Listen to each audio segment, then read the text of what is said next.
Hello and welcome to KYC. This is a show designed to give the regular investor powerful, actionable insights into single NSE listed companies. And today we're going to deal over the next half hour with Mass Financial. It's around a 4,500 crore market cap company. It's an NBFC and an interesting one, to say the least. I'll start off with what the company does. It's a non-deposit taking NBFC registered with the RBI. This means that a lot of the funds that the NBFC garners is from borrowing. It can be bank borrowing, it can be borrowing through debentures and other securities. But that's largely how it funds its capital, equity and borrowing.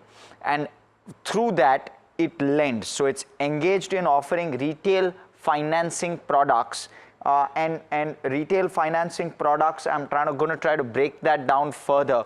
So some of the products that it offers, one is the micro enterprise loan. It's a loan of up to 10 lakh rupees to small, extremely small, as the name suggests, micro enterprises. Largely includes retailers and traders. So 10 lakh odd is the kind of ticket size that it looks like. Then is the SME loan, which is to slightly larger companies. And these two baskets comprise the largest chunk in terms of the loan mix, which we will come to.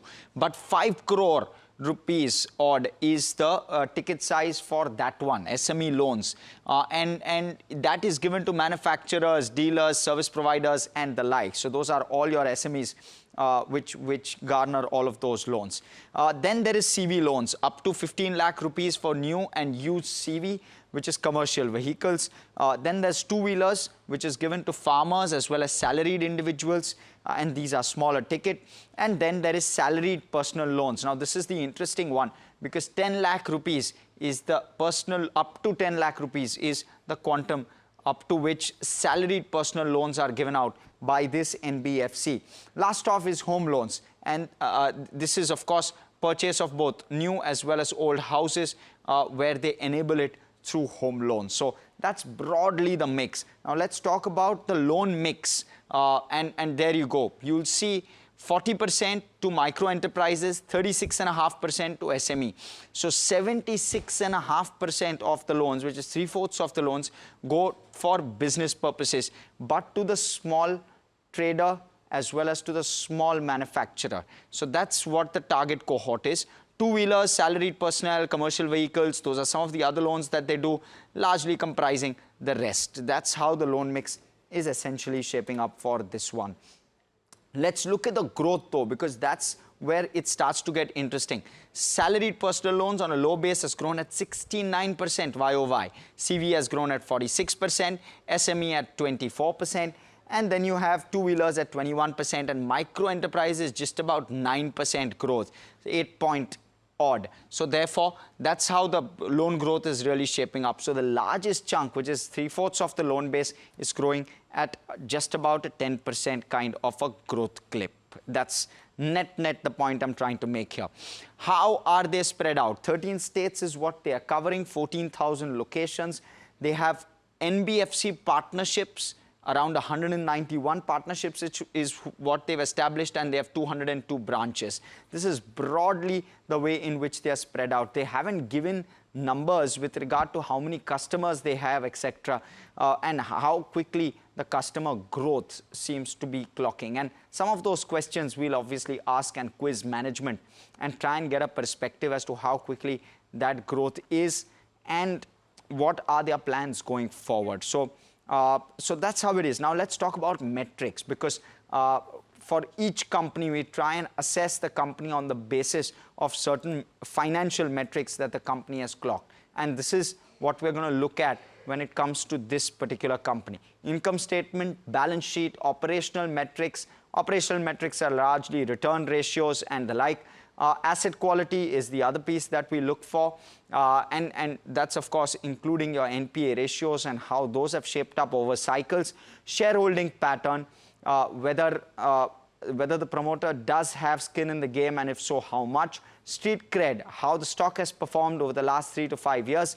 And we also look at street coverage. Is it well covered by the analyst community and valuations? Therefore, trying to give you a full summary on whether you should invest, should not invest, and everything with regard to this company. Let's start off with the income statement. It's an interesting one, but mind you, it's a small base that they are operating on.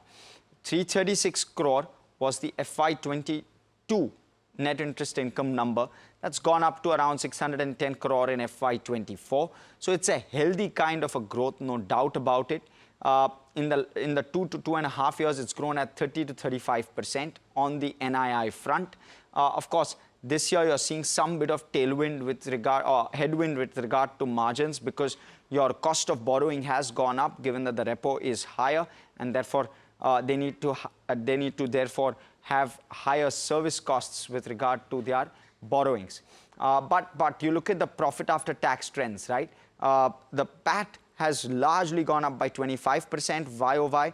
Now, the only reason why I give this a neutral, if at all, is two reasons. One, your provisioning has gone up in comparison to FY22 at 34 crore. Provisioning currently is roughly 90 crore, and in fact, even for the 9-month period, the provisioning is more than 80 crore for the 9 months FY25. So your provisions number has seen a bit of a spike. The other piece is with regard to profit after tax. So while your ROA number is fairly healthy, the profit after tax has grown at 25% YOY. Now for a company of this size, ideally growth should be stronger, and therefore the neutral rating here. Nothing bad about the growth numbers whatsoever, but if you have a smaller base, should you grow faster is really the question here. Now, in terms of the balance sheet as well, the AUM growth, which largely talks about the way in which your lending happens, the rate at which lending has happened. Look at the trend and look at the way in which it's gone about.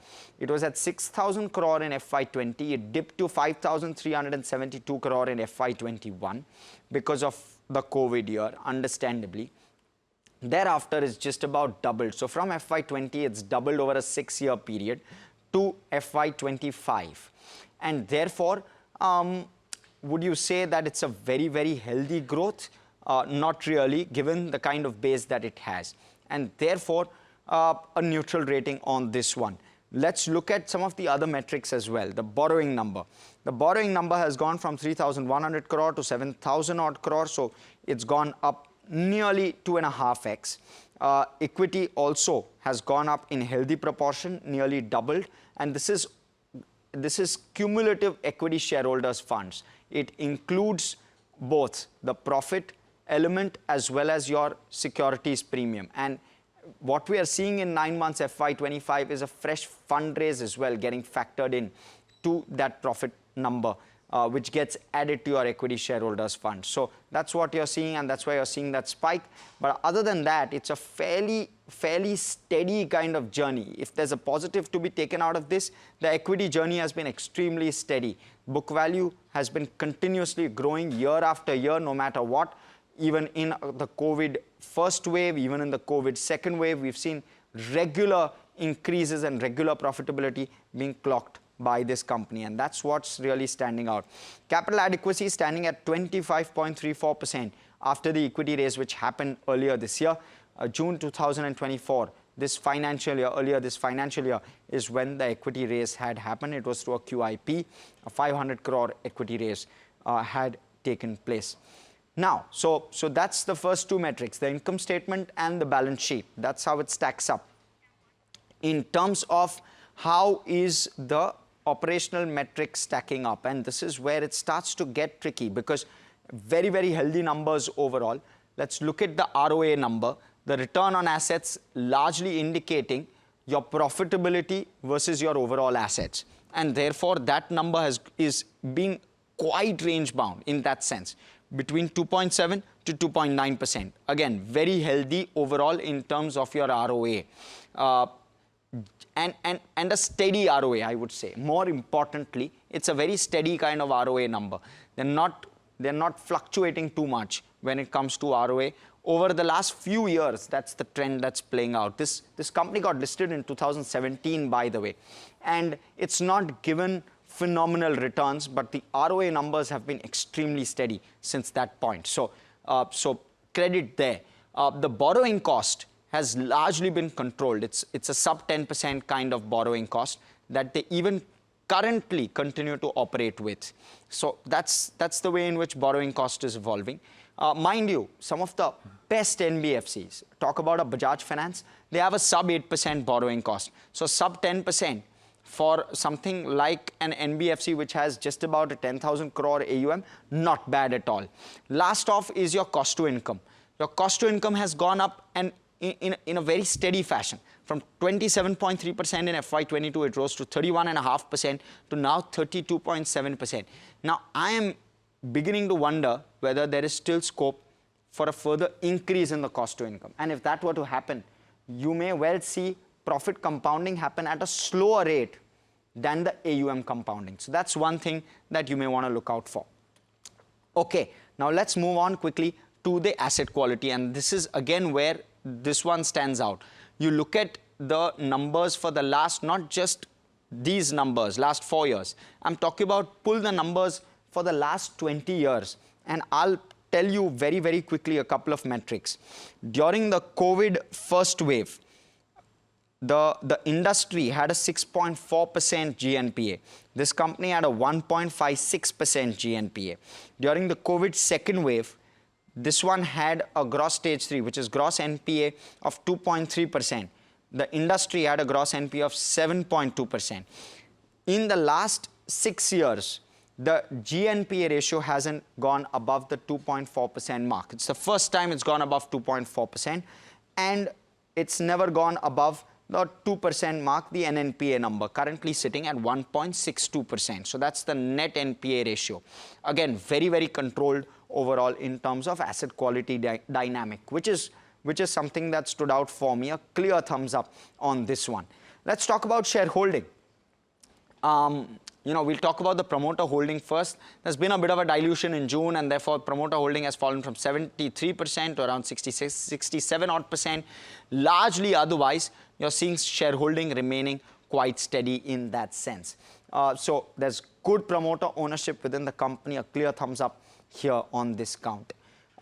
Next is the street cred. Now, even when I'm zooming out over the last 5 odd years, the stock hasn't given phenomenal returns. I'll just pull out the stock chart, and while we're at it, just look at some of the numbers over the last year or so. And you won't see that as something which is very impressive. But given the fact that you've seen small and mid caps also underperform, you're largely seeing these kind of numbers play out. But I'll just quickly highlight a couple of numbers. In November of 2020, the stock was at 350, which it hasn't scaled again till now. So really not an outstanding set in terms of returns to shareholders. But of course, fresh issue also came in the middle of all of this. A QIP was done. So maybe something to be kept in mind. But in terms of returns, hasn't been the best. A neutral rating on that count. Overall, you're seeing year-to-date negative 10% return, and the last 6 months as well, negative 17 odd percent return. So that's how it's playing out with regard to street cred. Let's talk about street coverage. And this is where, again, there's a bit of a standout. There are 5 analysts tracking the company, so not too many. All of them have given it a buy rating. Target price being, I believe, 350 rupees per share. And you're also seeing a return potential of 44% on this one. So very, very strong when it comes to return potential. Analysts overall very positive with regard to the counter, and therefore a thumbs up with regard to this one. Last off, I'll talk valuations. 2.2 times is the current price to book. 1 year forward price to book is just about 1.5 times. Your 5-year average price to book is 2.9 times. So it's double of the current 1 year forward price to book, something to be kept in mind. The other piece is, let's talk about peers. The 1 year forward for peers, Ugrow Capital is at 1.3 times. Capri Global is at 2.1 times. And 5-star business, and this is something we've calculated because there isn't an estimate available, is at 3.3 times. So versus peers as well, this one somewhere seems to be standing out when it comes to valuation. So something to be kept in mind overall. Some of these are faster growing as well. Ugrow, Capri Global are faster growing as well and stronger in terms of growth dynamic. So maybe something else that you should also keep in mind while you're looking at relative valuations. But broadly, this is how it stacks up. Let's quickly look at all of the metrics and how it stacks up with regard to our rating. So neutral on income statement, a neutral on balance sheet, a thumbs up on operational metrics, asset quality, thumbs up, shareholding, thumbs up, very well held by promoters, neutral on street cred, street coverage, thumbs up, valuation, thumbs up. What stands out for me here is that there's no thumbs down on any of those metrics, and a 6.5 on 8. That's a very, very healthy rating overall for a small NBFC. But let's quickly go across. We have with us Kamlesh Gandhi, Chairman and Managing Director at Mass Financial Services, joining us this morning. Kamlesh, firstly, good chatting with you. I want to first try and understand from you what helps you maintain the kind of GNPA and NPA ratios across cycles. What is it fundamentally within the system in terms of processes that you have, which the industry does not seem to have? Good morning, and I had an opportunity to go through your complete analysis of the company. It was very nicely done. Thank you. So thank you for the same, and congratulations for a very detailed analysis. Thank you. Thank you. So first I'll come to your question and what we do differently. That is, we don't do anything differently, but we follow the things fundamentally in such a manner that we extend credit where it is due. It is a very simple statement, but we have lived and toiled hard for 30 years to really put this statement into practice.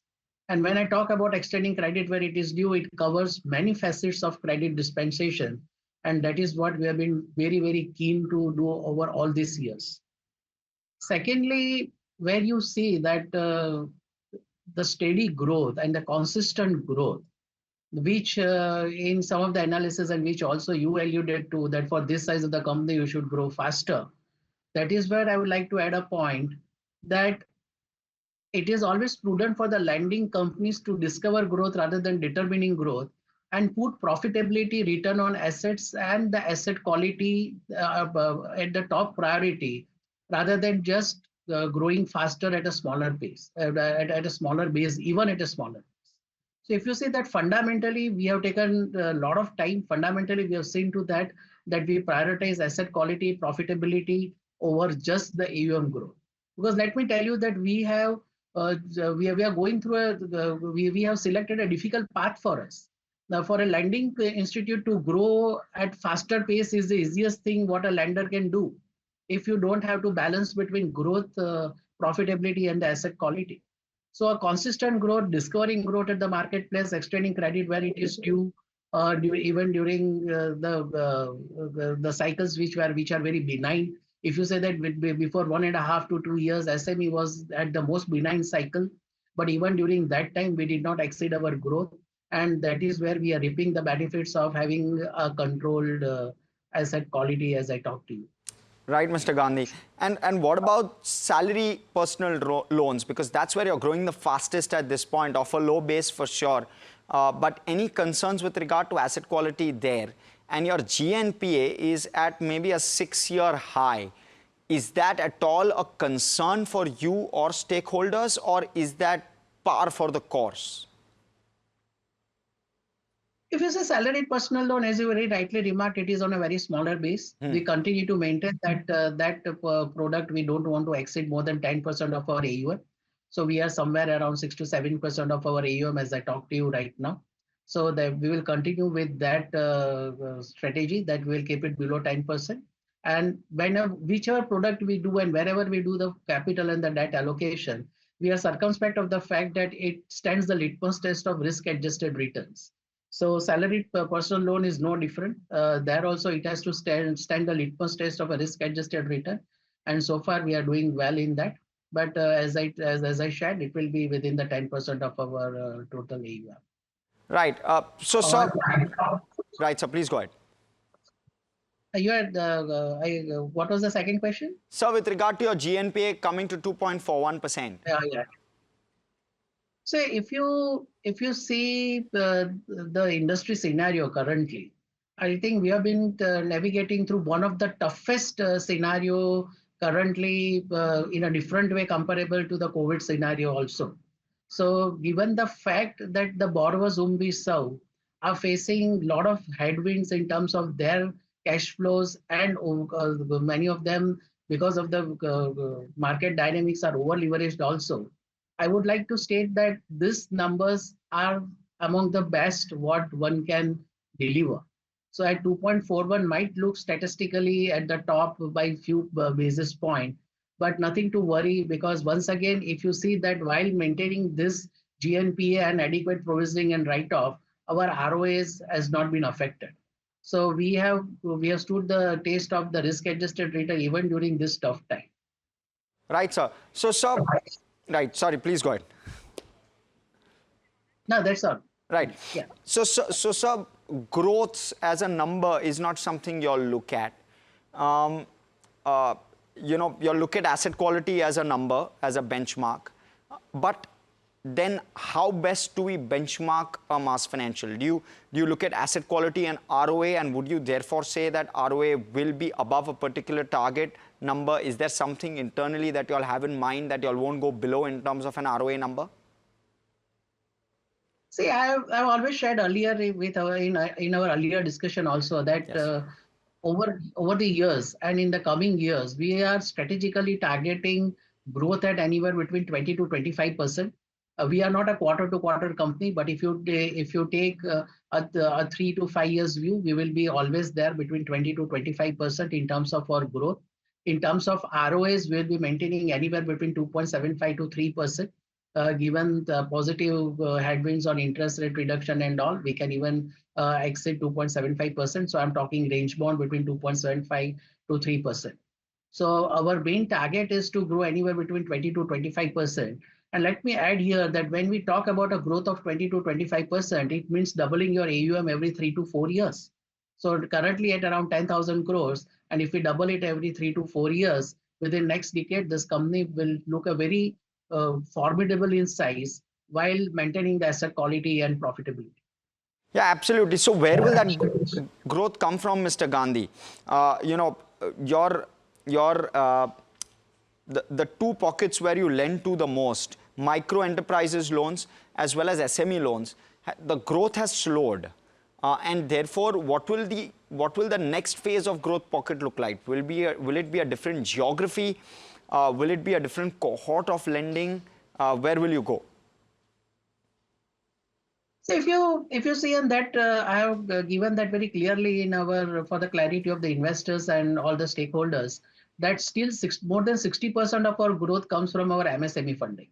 If you see on Y growth, 60% is contributed and if you dissect the numbers, 60% of the growth is coming from MSME. So that will continue to grow through expansion of distribution channels across the states where we work, and also covering the new states of operations as we go along, accompanied by the wheels portfolio, that is commercial vehicle, used car and two-wheelers, and also a contribution from the salaried personal loan.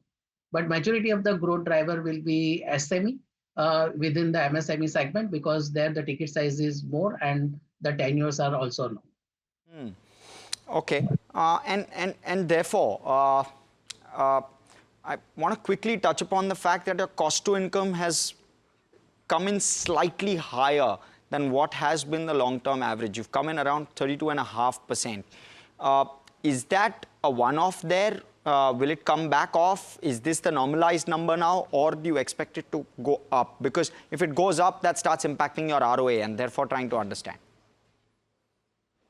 So this also have been shared a number of times, that while cost to income may increase depending upon the product distribution and the product configuration from time to time, but at the end of the day, we would be working strategically that we maintain our ROAs anywhere between 2.7, 7.5 to 3%. So if the cost to income ratio is increasing, the yields will also increase correspondingly.